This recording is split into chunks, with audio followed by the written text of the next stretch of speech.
Semana revela las pruebas de cómo el ejército ejecutó un programa masivo de seguimiento informático en el que la mayoría de sus blancos fueron periodistas, varios de ellos estadounidenses. Políticos, generales, ONGs y sindicalistas hacen parte de la lista de más de 130 personas. Básicamente se trataba de misiones en las que, utilizando herramientas informáticas y software, se realizaron búsquedas y recolectaron de forma masiva e indiscriminada toda la información posible de sus objetivos para la elaboración de informes de inteligencia militar. Semana tiene en su poder decenas de estos documentos. Estas tareas fueron efectuadas por algunos batallones de ciberinteligencia, BACIP, que pertenecen a las Brigadas de Inteligencia Militar y al Batallón de Contrainteligencia de Seguridad de la Información, BACSI. Ambos dependen orgánicamente del Comando de Apoyo de Inteligencia Militar, CAIMI, y del Comando de Apoyo de Contrainteligencia Militar, CACIM. Algunas de las unidades militares involucradas recibían ayudas económicas de una agencia de inteligencia extranjera, aproximadamente $400.000 anuales, para adquirir equipos y herramientas informáticas. A los americanos no les va a gustar mucho que parte de su propia plata, de los contribuyentes, como dicen ellos, se haya desviado de los fines legítimos para la que nos la entregaron, que era lucha contra terrorismo y narcotráfico, y terminara usada para escarbar la vida de periodistas de importantes medios de su propio país. Eso va a ser un lío. Algunos se quedaban con una parte de ese dinero y fabricaban informes ficticios para legalizar esos recursos con los gringos. Con lo que sobraba, se compraban los softwares y demás herramientas usados para hacer esos trabajos especiales. Esta especie de espionaje masivo informático ocurrió entre febrero y comienzos de diciembre de 2019, cuando el comandante del ejército era el general Nicasio Martínez. Una de las primeras víctimas de estas actividades irregulares fue el periodista estadounidense Nick Casey, quien era el corresponsal del diario The New York Times. El 18 de mayo del año pasado, él publicó un artículo en el que contó la existencia de unos formatos que los comandantes militares debían llenar proyectando el número de bajas, entre otras variables. Esos documentos se prestaban para ser interpretados como el regreso de los llamados falsos positivos. Siguiendo instrucciones de sus superiores, hombres del batallón de ciberinteligencia comenzaron a buscar cuanta información existiera del comunicador estadounidense. Bajo el título Trabajo Especial 1, armaron un documento que tiene más de 15 páginas, el cual iban alimentando a lo largo de las semanas. En una de esas hojas aparecen los datos biográficos, correo, teléfonos en Colombia y su ubicación, entre otros. En otras páginas aparecen también lo que se conocen como cuadros de contactos. Los analistas militares sacaron sus propias y muy polémicas conclusiones, comillas, tiene acceso y contactos directos a las GAOR, grupos armados organizados residuales. Tiene acceso a zonas de influencia de las FARC. Su enlace principal para ingresar a tal zona es X persona. La orden de los mandos del BACIP, CAIMI y CACIM fue que, según ellos, por instrucciones de mi general, había que conseguir todo lo que se pudiera sobre el periodista gringo, especialmente porque consideraban que, por lo que publicó, estaba atacando a la institución y en particular a mi general Martínez.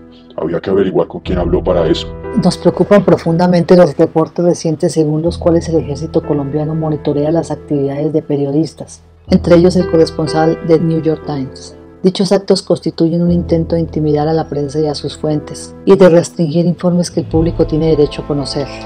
Esa búsqueda de información en contra del corresponsal del New York Times terminó también desencadenando una especie de efecto dominó en el que otros periodistas estadounidenses también fueron perfilados por el simple hecho de ser colegas, amigos, haber tenido contacto con él o por razón de sus publicaciones o comentarios. Fue así como terminaron cayendo Juan Forero, quien en la actualidad trabaja para el Wall Street Journal. También John Otis, quien vive en Colombia desde hace más de 20 años y es el corresponsal para América Latina de National Public Radio y trabaja para revistas como Time y The Wall Street Journal. En la lista también está Lindsay Addario, una reconocida fotoperiodista cuyos trabajos han sido publicados por Time, New York Times y otros medios.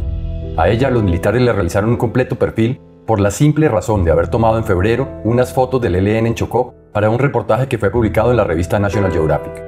Fuera de sus datos personales, el documento tiene sus amigos y contactos en el país y el exterior. También aparece un mapa de Colombia en donde realizaron una georreferenciación de los lugares en donde ella estuvo. También hay otro mapa en donde aparecen los sitios del mundo en donde la periodista ha realizado cubrimientos. Otro de los ciudadanos americanos que también tiene este tipo de perfiles es José Miguel Vivanco, director para las Américas de la organización Human Rights Watch.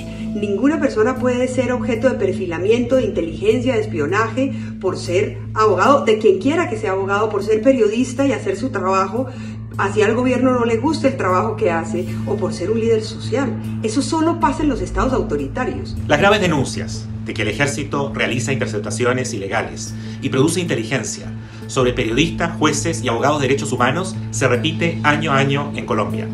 La pregunta es, ¿cuándo las autoridades colombianas van a tomar medidas serias y eficaces para frenar estos abusos y someter, por supuesto, a los responsables a la justicia.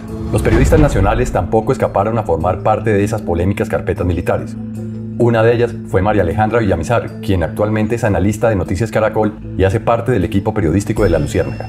A lo largo de 12 páginas, los militares recaudaron sus teléfonos, direcciones, correos, vehículos, el lugar donde vota y hasta las infracciones de tránsito que tuvo. También aparecen las reseñas de las entrevistas que realizó el año pasado a jefes del ELN, las cuales fueron transmitidas en el noticiero para el que trabaja desde hace 2 años. Aparte de los anteriores, dentro de los más de 130 perfilaciones y trabajos especiales, hay varios que llaman la atención, pues no es fácil entender por qué fueron considerados como objetivos de interés para la inteligencia militar.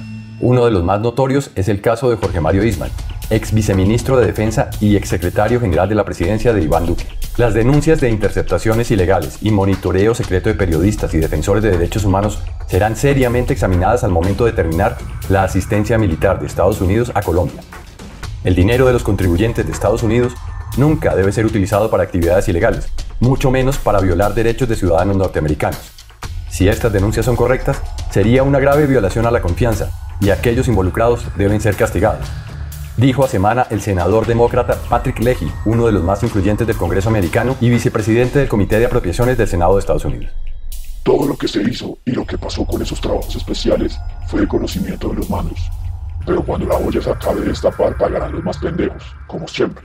Los civiles no conocen una cosa que se llama temor reverencia, que incluso lo ha parado la corte. Eso es que un subalterno cumple las órdenes por presión, miedo o amenaza de sus superiores, y por eso muchos cumplimos esas instrucciones.